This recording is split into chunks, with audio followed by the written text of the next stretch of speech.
పరిశుద్ధ బైబిల్ గ్రంథం నుండి ఒక చిన్న మాట చదువుకున్నాం. అందరికీ తెలిసిన మాట యోహాను సువార్త 15వ అధ్యాయం. యోహాను సువార్త 15వ అధ్యాయం. యోహాను సువార్త 15వ అధ్యాయం 5వ వచనం చదువుకున్నాం. అందరూ బైబిల్ వారి గురించి అందరికీ తెలిసిన మాట 15వ అధ్యాయం. యోహాను సువార్త 15వ అధ్యాయం 5వ వచనం.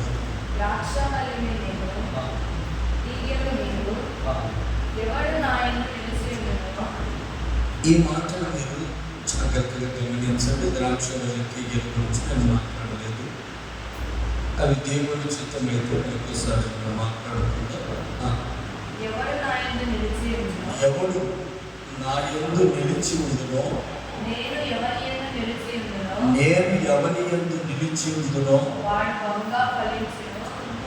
బహుగా ఫలించును. అలాగే నాకు వేరుగా ఉండి మీరేమీ చేయలేదు. వచ్చినము 6, 5. ఇప్పుడు చదివింది 5వ వచనం. అలాగే 4వ వచనము చదువుకున్నాము.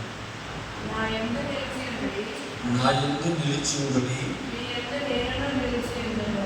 నేను కూడా మీ యందు నిలిచి. ఈ మాటలు కాస్తంత జాగ్రత్తగా మీరు ఆలోచన చేయాలని ప్రభు పేరిట కోరుతూ ఉన్నాను. హల్లెలూయా, హల్లెలూయా, హల్లెలూయా. ఇప్పుడు నా యందు మీరు, మీ యందు నేను నిలిచి ఉన్నది అంటున్నాడు. ఎవరు ఫలిస్తారు? ఎవరు అభివృద్ధి పొందుతారు? దేవుడు అంటున్నాడు, మీరు నా యందు నిలిచి ఉంటే అభివృద్ధి పొందుతారు. మీరు నా యందు నిలిచి ఉంటే ఫలిస్తారు. మీరు నా యందు నిలిచి ఉంటే ఫలిస్తారు. ఎప్పుడైతే మీరు నా యందు నిలుస్తారో నేను మీలో కూడా నివాసము చేస్తాను. ఇప్పుడు మీరు దేవునిలో నిలిచారా? ఒక మాట, ఇప్పుడు మీరు దేవునిలో నిలిచారా? మీ హృదయానికి ఒక ప్రశ్న, మనందరి హృదయానికి ఒక ప్రశ్న తీసుకుందాం. మనము నిజముగా దేవునిలో నిలిచామా? ఒకవేళ లోకములో నిలిచామా? ఎక్కడ నిలిచాము? ఈ 5వ మాసం అంతా ఈ తారీఖు వరకు 6వ మాసంలో ఈ శుద్ధీకరణ కోరిక వరకు ఎక్కడ నిలిచి ఉండి దేవుని మందిరంలోనికి వచ్చాం?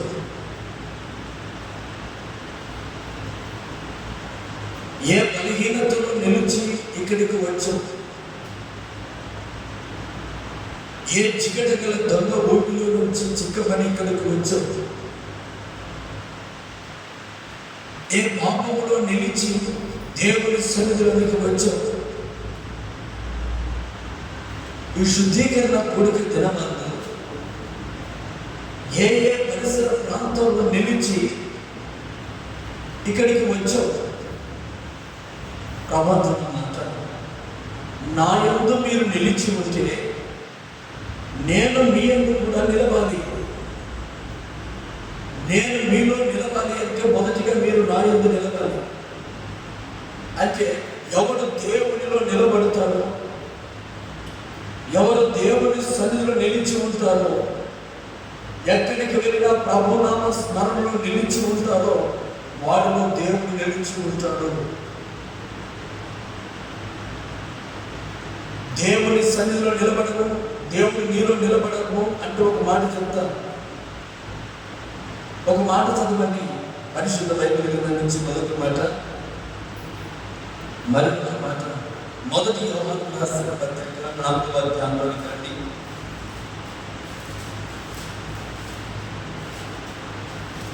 నాలుగవ అధ్యాయం 12వ వచనం చదవండి. మొదటి యోహాను రాసిన పత్రిక, మొదటి యోహాను రాసిన మొదటి పత్రిక, జాగ్రత్తగా యోహాను రాసిన మొదటి పత్రిక 4:12 వచనం. ఏ మానవుడును దేవుని ఎప్పుడూ చూసి ఉండలేదు, ఒకరినొకడు ప్రేమించిన ఎడల దేవుడు మన యందు నిలిచి ఉండును, ఆయన ప్రేమ మన యందు సంపూర్ణము అగును. ప్రబంధుడు దేవుడు ఏమంటున్నాడంటే, ఒకరు మరొక చదువు 12వ వచనము, మన ఒకరినొకడు ప్రేమించిన ఎడల దేవుడు మన యందు నిలిచి ఉండును. ఈ శుద్ధీకరణ కూడిక దినమందు దేవుడు ఏ కుటుంబంలో నిలిచి ఉంటాడో, దేవుడు ఏ వ్యక్తిలో నిలిచి ఉంటాడో ఆ వ్యక్తిలో ఉండవలసిన మొదటి గుణము ఏమిటంటే ప్రేమ. హల్లెలూయా. ప్రేమ. దేవుడు ఏ వ్యక్తిలో నిలిచి ఉంటాడంటే ప్రేమ కలిగిన వాడు నిలిచి ఉంటాడు. అంతిమ కాలంలో ప్రపంచంలో ప్రేమ కరువైపోతుంది. భయంకరమైన దినాల్లో బ్రతుకుతూ ఉన్నాం. రాకడ సమయంలో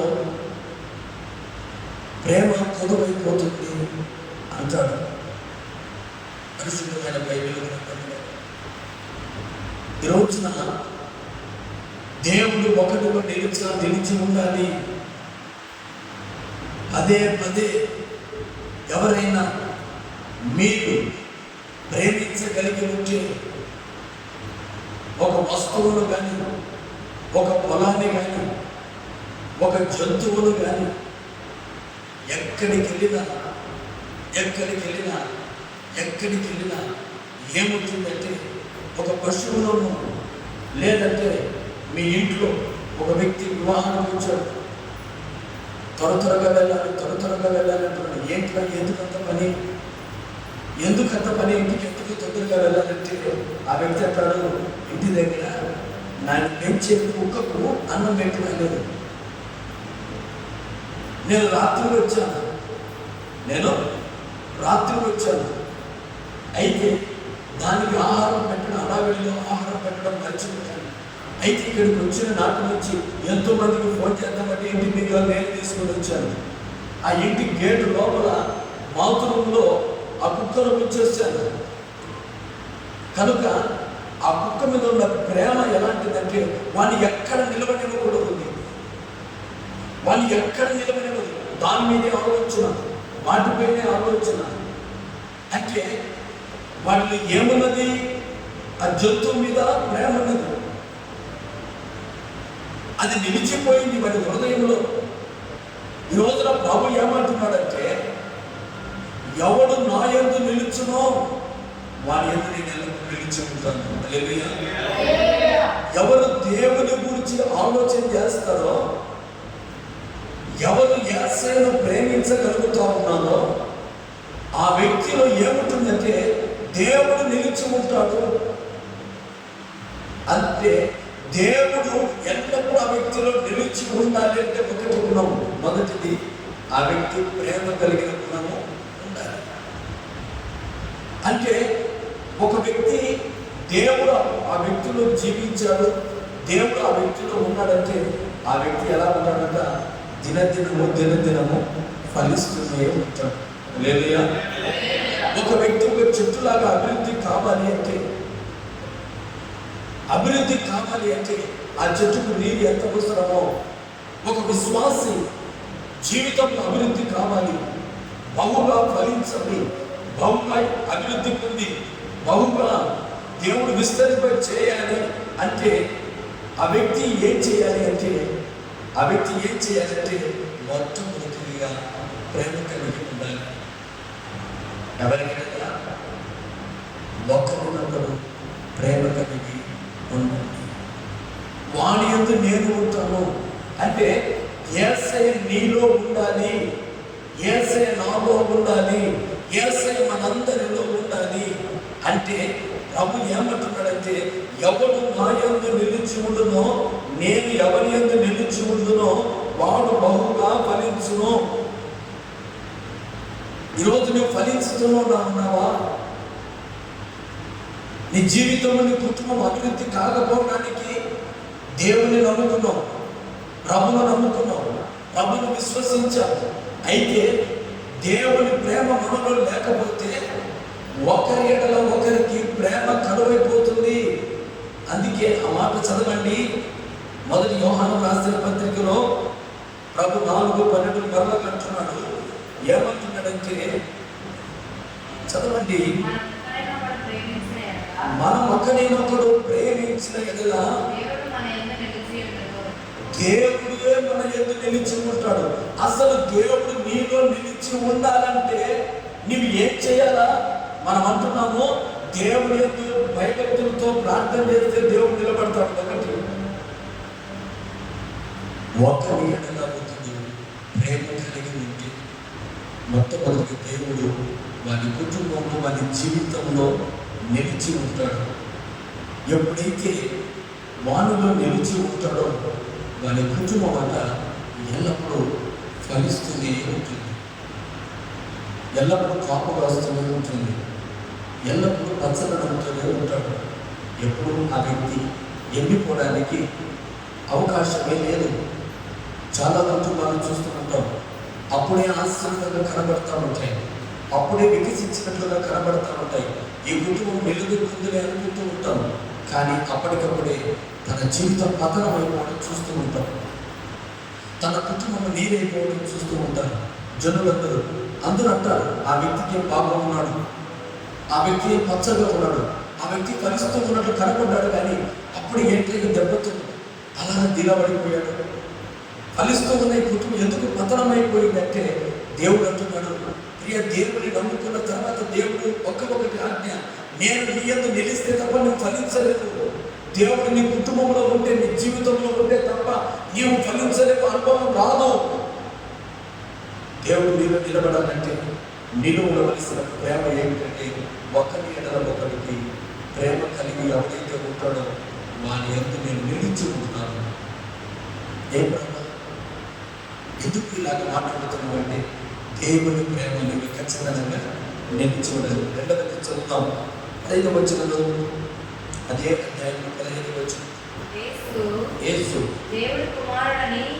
దేవుడి కుమారుడని ఎవడు ఒప్పుకొనునో వానిలో దేవుడు నిలిచి ఉన్నాడు. రెండవది వాడు దేవునిలో ఉన్నాడు. రెండవది దేవుని కుమారుడు యేసు ప్రభువుని ఒప్పుకోవాలి. రెండవది ఏం చేయాలా? దేవుని కుమారుడు యేసు ప్రభు దేవుడని నోటితో ఏం చేయాలంటే ఒప్పుకోవాలి. దేవుడు యేసు ప్రభు నాకు దేవుడు నేను ఒప్పుకున్నాను అనుకో, నాకు వేరొక దేవుడు ఉండకూడదు. యేసు ప్రభు నాకు దేవుడు అంటే వేరొక దేవుడు ఉండకూడదు. ఎప్పుడు రోగం వచ్చినా, శ్రమ కలిగిన, కన్నీళ్లు కలిగిన, కష్టాలు కలిగిన, నిందలు కలిగిన, అవమానాలు కలిగిన, ఇబ్బందులు కలిగిన, ఇరుకులు కలిగిన, నాకు ఒకరు ఉన్నారు, ఆయన పేరు నచ్చినని యేసు, ఆయన దేవుని కుమారుడు, ఆయన దగ్గరికి నేను వెళ్ళాలి, ఆయనే నన్ను ఆదుకుంటాడు, ఆయనే నా దేవుడు. ఎందుకంటాము దేవుడని? ఆపదలు ఎవరు ఆదుకుంటే వారి కుటుంబం దగ్గరికే మనం వెళ్తాం. మనకి ఇబ్బంది ఎవరైనా ఉంటే ఆ ఇబ్బంది తీర్చే వారి గురించి దగ్గరికి వెళ్తాం. అలాగే దేవుడు కూడా ఎవరైతే దేవుని కుమారుని ఒప్పుకొని దేవుడిని ఒప్పుకుంటాడో ఆ వ్యక్తిని దేవుడు నిలిచి ఉంటాడు. అయితే శ్రమ ఇబ్బంది కలిగినప్పుడు చాలా మంది ప్రార్థన చేయరు, దేవుడు ఎందుకు రారు.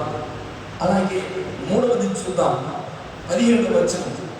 తీర్పు దినమందు మనకు ధైర్యము కలుగునట్లు, తీర్పు దినమందు మనకు ధైర్యము కలుగునట్లు, దీని వలన ప్రేమ పరిపూర్ణము చేయబడి దీని వల్ల ప్రేమ పరిపూర్ణము చేయబడి ఉన్నది. ఎలయనగా ఆయన ఎట్టివాడై ఉన్నాడో మనము కూడా ఈ లోకంలో అట్టివారమై ఉన్నాము. ప్రభు నమ్ముకున్న తర్వాత ప్రజలందరూ అంటారు, యేసు ప్రభు నమ్ముకున్న బిడ్డలు ఏమంటారు? యేసు ప్రభు నమ్ముకున్న బిడ్డలు కొత్తగా బాప్తీసం ఇస్తే, బాప్తీసం తీసుకున్న తర్వాత ఒక వ్యక్తి బయటకు వెళ్తే వాడి పేరు పెట్టి పిలవరు. యేసయ్య వచ్చాడా, యేసు ప్రభు వచ్చాడా, యేసులోకి దిగాడంటారా అంటారు. అంటే దేవుడు ఏమంటున్నట్లే ఈ మాటను బట్టి ఏమంటున్నాడంటే, మరొకసారి ఆయన ఎట్టివాడై ఉండును, మనము కూడా ఈ లోకంలో అట్టివారమై ఉన్నాం. దేవుడు లోకమంతటిని ప్రేమించాడు. దేవుడు లోకమంతటిని ప్రేమించాడు. యేసు ప్రభువు భూలోకంలో యావత్తు శత్రువులే లేరు. హల్లెలూయా.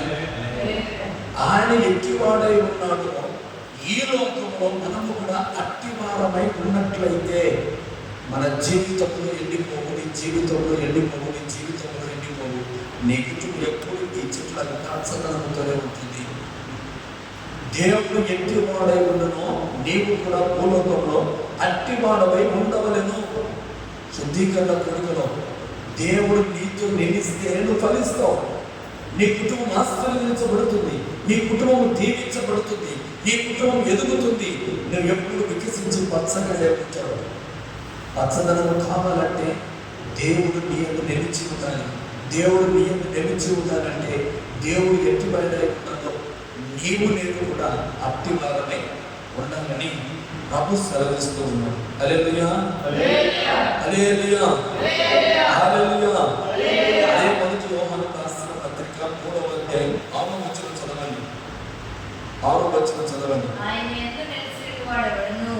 ఆయన యందు ఎవడైతే నేను నిలుస్తాను, దేవుని యందు నేను నమ్ముకున్నాను, దేవుని ప్రభు నమ్ముకున్నాను, ఆయన బిడ్డను, నేను బాప్తిసం తీసుకున్నాను, రక్షించబడ్డాను అన్న వ్యక్తి, ఆయన యందు నిలుచుకున్న వాడు ఎవడునో పాపము చేయడు.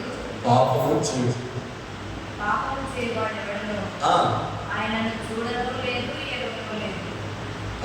చేసేవాడు అసలు ఆయన బిడ్డే కాదు.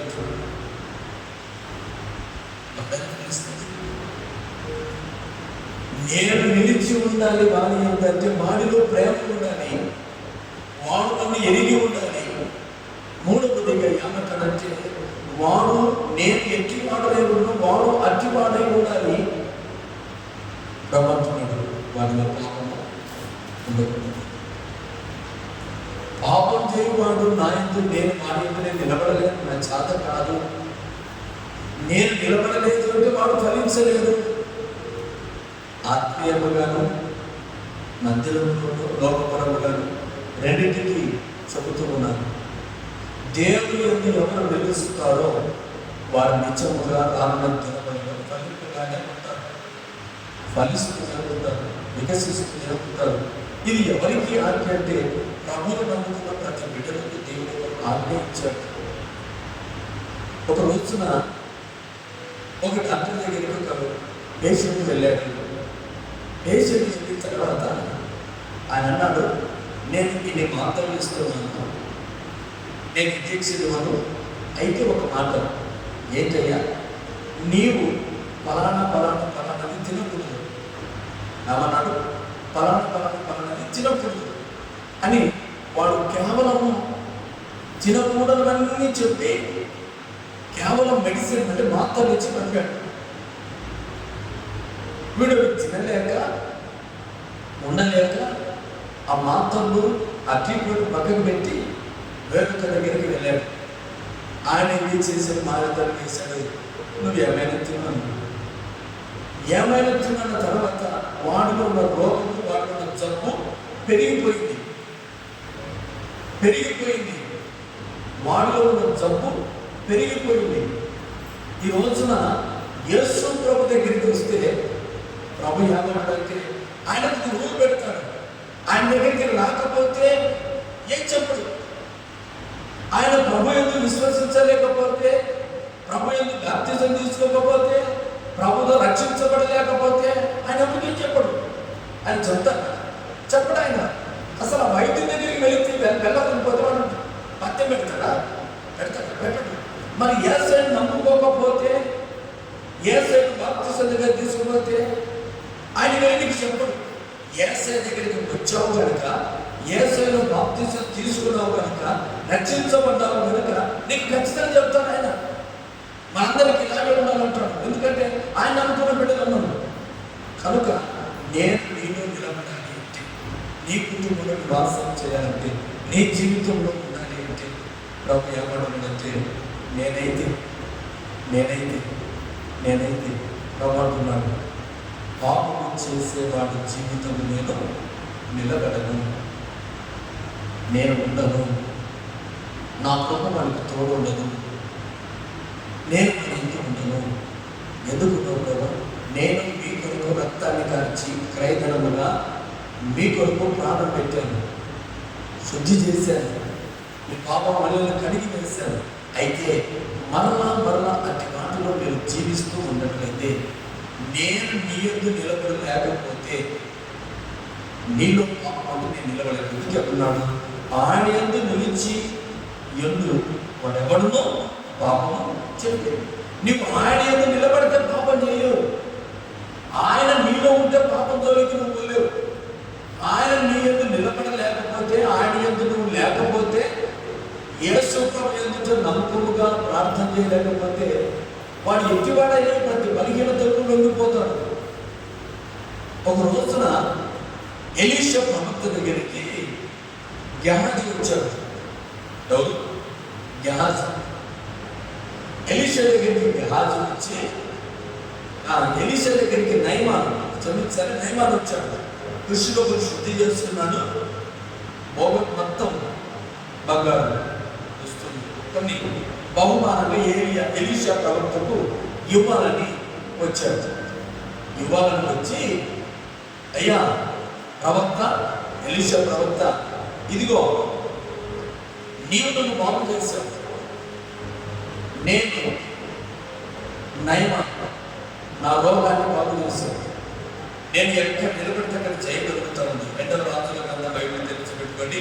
2వ రాజుల గ్రంథం 5వ అధ్యాయం 6వ వచనం 16వ వచనం మీరు సిద్ధపరచుకోనండి. 2వ రాజుల గ్రంథం 5:16 వచనం. నేనేమంటానంటే, ఆ నయమాను వచ్చి కుష్ఠరోగం బాగైన తర్వాత అందరికీ తెలిసిన మాట, బహుమానాలు తీసుకొని ఆయన దగ్గరికి వచ్చాడు. అయ్యా ఎలీషా ప్రవక్త, ఇదిగో నా రోగం బాగైంది కనుక నీవు ఈ బహుమానాలు తీసుకో అన్నాడు. ఎలీషా అంటున్న మాట ఏమిటి? చదవండి ఇప్పుడు. ఎలీషా, ఎవరి సన్నిధిలో నేను నిలబడి ఉన్నానో యెహోవా జీవముతోడు, నాకేమీ అక్కర్లేదు, తీసుకో. నయమాను అతన్ని ఎంతో బతిమలాడినను అతడు ఒప్పుకోలేదు. నేను ఎవరి సన్నిధిలో ఉన్నానో తెలుసా? ఎవరి యందు నేను నిలిచి ఉన్నాను తెలుసా? ఇశ్రాయేలు కారకుడు, ఇశ్రాయేలు కాపాడు దేవుడు, ఆయన కునుకుడు నిద్రకుడు, ఏమి తక్కువ చేయదు. నేను ఆయన సన్నిధిలో ఉన్నాను కనుక నయమాను, నీవిచ్చిన లోక బహుమతులు నాకు అవసరం లేదు. ఈ ఆత్మీయ అర్థాన్ని ప్రభు నాకు బయలుపరిచిన మాట ఏమిటి అంటే, ఒక దేవుని నమ్ముకున్న బిడ్డ, ప్రభులో నిలిచిన ఒక బిడ్డ, రక్షించబడి దేవుని సన్నిధిలో నిలిచిన ఒక బిడ్డను, పరిశుద్ధంగా బ్రతుకుతున్న ఒక బిడ్డ దగ్గరికి ఇదిగో లోకము బహుమతులు ఎన్నో వస్తాయి, లోకములో ఉన్న అవకాశాలు ఎన్నో వస్తాయి. వచ్చిన తర్వాత నయమాను అంటున్నాడు, ఎంతో బ్రతిమలాడుతూ ఉన్నాడు, అయ్యా ఇవి తీసుకో, అయ్యా ఇవి తీసుకో. ఏమంటుంది? బ్రతిమలాడను ఉందలేదన్నమాట. బ్రతిమలాడను. ఈ రోజున రోజున లోకపు ఆశలు నీ దగ్గరికి వచ్చి ఎంత బ్రతిమలాడినా, ఎంత కాళ్ళు వేలు పట్టుకున్నా, దేవుని సన్నిధిలో ఉన్న ఒకడు వాటికి లొంగిపోడు. ఇది యథార్థము. దేవుని సన్నిధి వాడికి తోడు లేకపోతే, దేవుడు అతనిలో లేకపోతే, ప్రతి చిన్న వాటికి, ప్రతి వాటికి ఒక భక్తిపరుడు వాటికి ఆకర్షితుడవుతాడు. ఎలీషా ప్రవక్త ఏ లోక ఆశలు వద్దు అన్నాడో, గెహాజీ ఆ లోకపు ఆశలను స్వీకరించాడు. ఇదే చెబుతున్నది. లోక ఆశలు స్వీకరించిన కారణాన్ని బట్టి ప్రభావం ఎలీషా అన్నాడు, ఇది సమయమా, ఇది సమయమా సమస్తం సంపాదించుకోవడానికి? ఇది సమయమా? ఎందుకు నేను వద్దన్న వాటిని ఎందుకు తీసుకున్నావు? ఆజ్ఞ అతిక్రమమే పాపము అంటాడు. మొదటి యోహాను రాసిన సువార్త 3:4 ఉంటాడు. ఆజ్ఞ అతిక్రమమే పాపము. దేవుని ఆజ్ఞను ఎవరైతే అతిక్రమిస్తారో అది పాపము అంటాడు. దేవుని యందు నిలిచిన వాడు దేవుని ఆజ్ఞను పాటిస్తాడు. దేవుని ఎవరైతే నిలబడడో ఆ వ్యక్తి దేవుని ఆజ్ఞను పాటించలేడు. ఎవరైతే దేవుడు నిలిచి ఉంటాడో, దేవుని సన్నిధిలో ఉంటాడో, ఆ వ్యక్తి దగ్గరికి లోకపు ఆశలన్నీ సాతానుడు ఏం చేస్తాడంటే ఎదుట నిలబెడతాడు. అందుకే నీకు ఎవరి సన్నిధిలో నిలబడ్డావు తెలుసా? జీవం కలిగిన దేవుని సన్నిధిలో నిలబడ్డాడు. దేవుని సన్నిధిలో నిలబడిన తర్వాత నీవేం చేయాలంటే ప్రభు యందు నిలబడాలి. హల్లెలూయా. దేవుని యందు నిలబడాలి. ప్రభుకు ప్రార్థన చేయాలి. ఎందుకు ప్రార్థన చేయాలంటే, నీవు బహుగా ఫలించాలి అంటే పాపము నీ యొద్దకు రాకూడదు. పాపము నీ యొద్దకు వచ్చింది అంటే అది నువ్వు స్వీకరించకూడదు. అప్పుడు కదా నేను నిన్ను ఫలింపజేసేది, అప్పుడు కదా నేను అభివృద్ధి చేసేది, అప్పుడు కదా నేను హెచ్చించేది. ఒక వ్యక్తి దేవుని సన్నిధిలో నిలబడిన తర్వాత అభివృద్ధి కాలేకపోవడానికి గల కారణం దేవుడు కాదు. దేవుని సన్నిధిలో నిలబడిన నీవు కూడా ఇలాగ ఎండిపోతున్న చెట్టులాగా నువ్వు ఎన్ని నీరు పెట్టినా ఒక చెట్టు ఎండిపోతా ఉందంటే అది లోతులు ఎవరికి తెలియకుండా వేరు పొడుగు ఏం చేస్తా ఉందంటే దాన్ని తొలిచి వేస్తా ఉంది.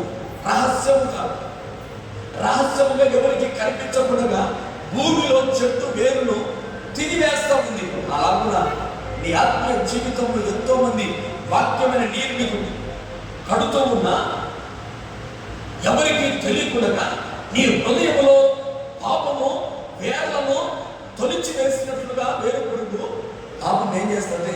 నీ ఆత్మీయ జీవితాన్ని అభివృద్ధి కాకుండా తొలిచి వేస్తాను. రే దేవుడిని నమ్ముకున్న బిడ్డలారా, నీవు అభివృద్ధి కావాలి, ఫలించాలి, ఫలించాలి, ఫలించాలి, ఫలించాలి. నీవు ఫలించాలి అంటే, నీవు అభివృద్ధి పొందాలి అంటే ఎక్కడ నిలబడాలంటే దేవునిలో నిలబడాలి. దేవునిలో నిలబడిన తర్వాత ఆ యేసు ప్రభువు నీలో నిలబడిన తర్వాత నీ ఎదుటికి ఎన్నో లోకపు బహుమతులు వచ్చిన, లోకపు ఆశలు నీ ఎదుటికి వచ్చినా కానీ నీవేమంటావంటే అవి నేను తీసుకోను. ఎంత బ్రతిమలాడినా, ఎంత కాళ్ళ వేలు పట్టుకున్నా వాటి జోలికి నువ్వు వెళ్ళవు. అప్పుడు దేవుని ఆశీర్వాదం నీ కుటుంబాన్ని నువ్వు చూస్తావు. దేవుడిని ఎలాగ ఫలింపజేస్తాడు, దేవుడిని ఎలాగ అభివృద్ధి చేస్తాడు. దేవుడు నీతో మాట్లాడతాడు. దేవుడు నీతో మాట్లాడాలి అంటే, దేవుడు సాక్షాత్తు దేవుడే నీలో నిలిచి ఉండాలి అంటే ఎంత ప్రార్థన చేయాలి, ఎంత పరిశుద్ధంగా బ్రతకాలి, ఎంత నీతిగా బ్రతకాలి. దేవుడి దర్శనం ఒక వ్యక్తిని అభివృద్ధిలోనికి నడిపిస్తుంది. దేవుడి దర్శనం ఒక వ్యక్తిని అత్యున్నతమైన స్థానంలో నిలబెడుతుంది. ఆ దర్శనం ఎప్పుడైతే భక్తుడు కోల్పోతాడో ఆ వ్యక్తిని ఎండిన చెట్టు, దర్శనం కోల్పోయిన వ్యక్తి, దేవుడు నిలిచి ఉండడం అంటే దైవ దర్శనం, దేవుని శక్తి ఎవరైతే కోల్పోతాడో ఆ వ్యక్తి ఫలించాలని ఎండిన చెట్టు, దేవుడు లేని బిడ్డ, రెండు ఒకటి. అందుకే ఎలీషా అంటున్నాడు, అయ్యా నీ లోకపు బహుమతులు ఎన్నో తీసుకొని వచ్చావు, నీవెంత ప్రతిమలాడినా కూడా నాకు అవసరం లేదు అన్నాడు. తీసుకోలేదు.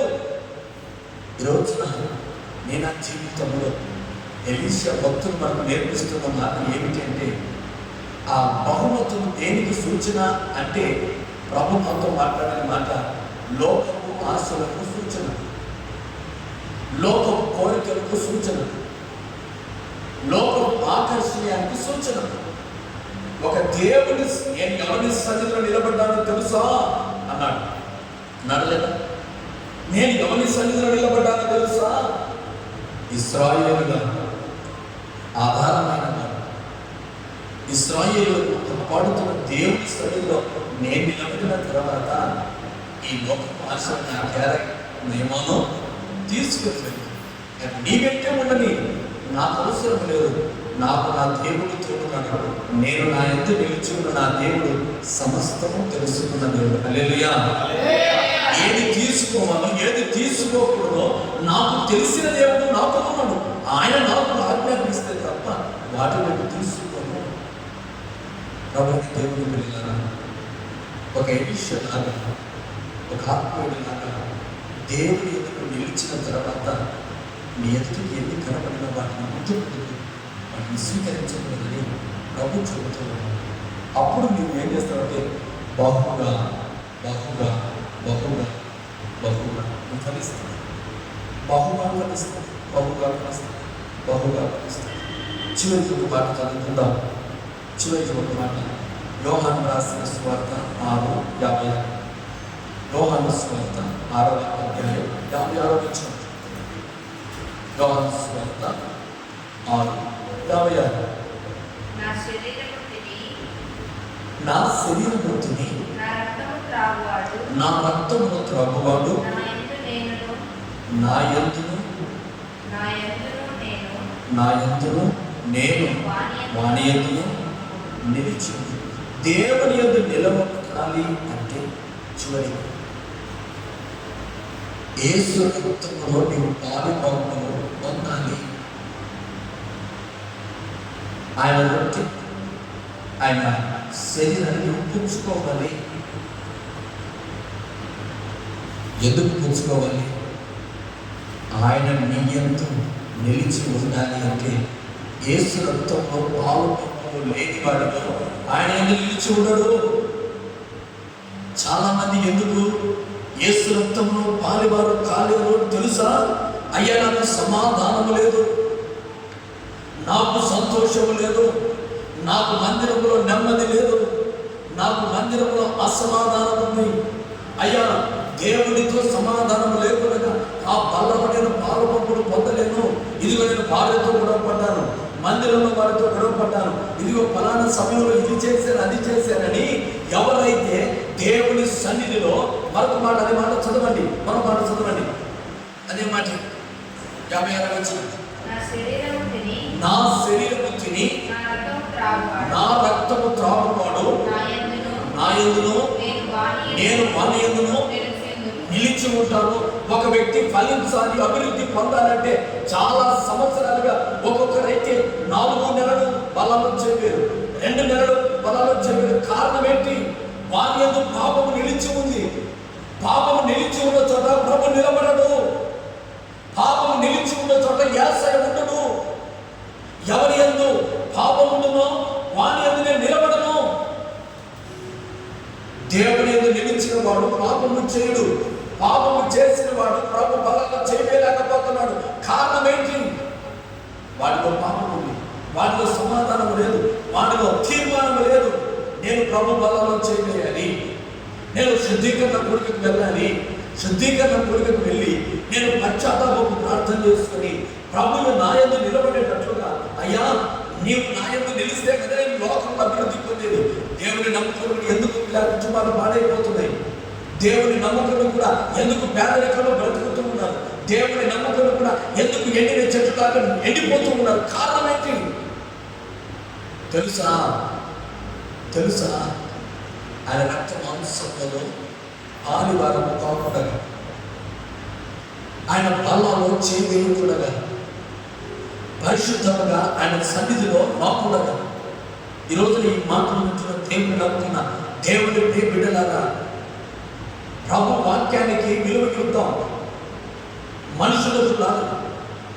దేవుడు అంటున్నాడు, ఒక వ్యక్తి నా సన్నిధిలోకి వచ్చిన తర్వాత నేను వాని యందు నిలవాలి. నేను వాని యందు నిలబడాలి. వాని యందు ఏ పాపం లేకుండా చేయడానికి ఆయన మన యందు నిలుస్తూ ఉన్నాడు. మనము ఫలించాలని మన యందు నిలుస్తూ ఉన్నాడు. ఎలీషా అన్నట్లుగా నేను ఆయన సన్నిధిలో ఉన్నాను, నాకు ఎటువంటి అవసరం లేదు, నువ్వెంత ప్రతిమలాడినా నాకు ఎటువంటి అవసరం లేదు అంటున్నాడు. ఈ రోజున దేవుని నమ్ముకొని కూడా ప్రభు బలలో చేయలేకునగా దూరంగా అయిపోతున్నా కారణం ఏంటి? ప్రభు బలాల్లోకి ధైర్యంగా రాకపోవడానికి గల కారణం ఏంటి? ఒకటే, మనిషికి సమాధానం లేకపోవడం, మనుషులతో సమాధానం లేకపోవడం, హృదయంలో సమాధానం లేకపోవడం, ప్రభు బలలో చేయడానికి కారణం ఏంటంటే దేవునితో సమాధానం లేకపోవడం. ఈ రోజున దేవుడు అటువంటి శుద్ధీకరణ కోరుకోవచ్చు. నా రక్తం నా ఇదిగో ప్రభు నా శరీరం నా రక్తంలో త్రాపవాడదు, నేను నాయందు వాడు నాయందు నిలిచి ఉండము. ఇప్పుడు ఎస్ఐ నీలో నిలబడాలి అంటే, దేవుడు మీ కుటుంబం నిలవాలి అంటే మీరేం చేయాలి? రేపటి దినమందు ప్రభు బలంలో చేయాలి. చేస్తే ఆ దేవతడు నీ ఎందుకు నిలిచి ఉంటాడు. నీ ఎందుకు నిలిచి ఉన్నాడు అంటే నీవు అభివృద్ధి పొందుతావు. నీకు కావలసిన నీరు, నీకు కావలసిన ఆహారం, నీకు కావలసిన సహాయం ఆయన చెయ్యాలి అంటే ఆయన నీ కుటుంబంలో నీ జీవితంలో నిలవాలి. అప్పుడు కదా నీకు ఆశీర్వాదం, అప్పుడు కదా మనకు అందరికీ ఆశీర్వాదం. ఆయన మన నిలబడాలి. ప్రభు మరొక మాట చివరిగా చదువుకొని ప్రార్థనలోకి వెళ్దాం. మొదటి కొరింథీయులకు రాసిన పత్రిక 11:28. ఒక రెండు వచ్చిన చదువుతుంది. మొదటి కొరింథీయులు 11:28. కాబట్టి ప్రతి మనుష్యుడు తనకు తాను పరీక్షించుకొనవలెను. అలాగూ చేసి ఆ రొట్టెను తిని దేవుడు చెప్తున్నాడు, ప్రతి మనుషుడు తనను తన గురించి, ఎవడో గురించి కాదు, వాడు కూర్చున్నాడు, వీడు మోకరించాడు, ఆమె మోకరించింది, ఈమె మోకరించింది, ఇవి నాకు ఆలోచన చేయవలసింది. ప్రభు బలలో మోకరించిన తర్వాత ఏం ఆలోచన చేయాలి తెలుసా? తాను గురించి అంటే ఎవడి గురించి, నా గురించి, నేను నీ గురించి నీవు ఆలోచన చేయాలి. హల్లెలూయా. నీ గురించి నీవు ఆలోచన చేసినప్పుడు నీవు ఏమి చేశావు, ఈ 5వ మాసంలో ఏది మాట్లాడావు, ఏ తప్పిదము చేశావని అనుకున్న వెంటనే పరిశుద్ధాత్మ దేవుడు నీ మీదకి వచ్చి నీవు చేసిన ప్రతి తప్పును, నేను చేసిన ప్రతి మాట తీరును, ప్రతి ఆలోచనను, ప్రతి తప్పును పరిశుద్ధాత్మ దేవుడు ఏం చేస్తాడంటే మనకు ఒప్పింపజేస్తాడు. అందుకే దేవుడు తనకు తాను పరీక్షించుకోవాలి. పరీక్షించుకోకుండా ప్రభు బాధలో చేయలేదు. ఈ రాత్రి కొడితే నేను మనము పరీక్షించుకునే విధానం కనుక దేవుడు మన యొక్క నిలవాలి అంటే దేవుడు ఆయన రక్తం అంశంలో మనము అని భాగం, ఆయన రక్తంలో, ఆయన శరీరంలో మనము కూడా చెయ్యి వేయాలి. అప్పుడు కదా మన యొక్క దేవుడు నిలవాలి. చివరిగా మొదటి యోహాను 2:6. మొదటి యోహాను రాసిన పత్రిక 2వ అధ్యాయం 6వ వచనం చివరిగా చదువుకున్నాం. మొదటి యోహాను రాసిన పత్రిక 2వ అధ్యాయం 6వ వచనం. దేవుని ప్రేమ నిజంగా పరిపూర్ణమాయను. ఆయన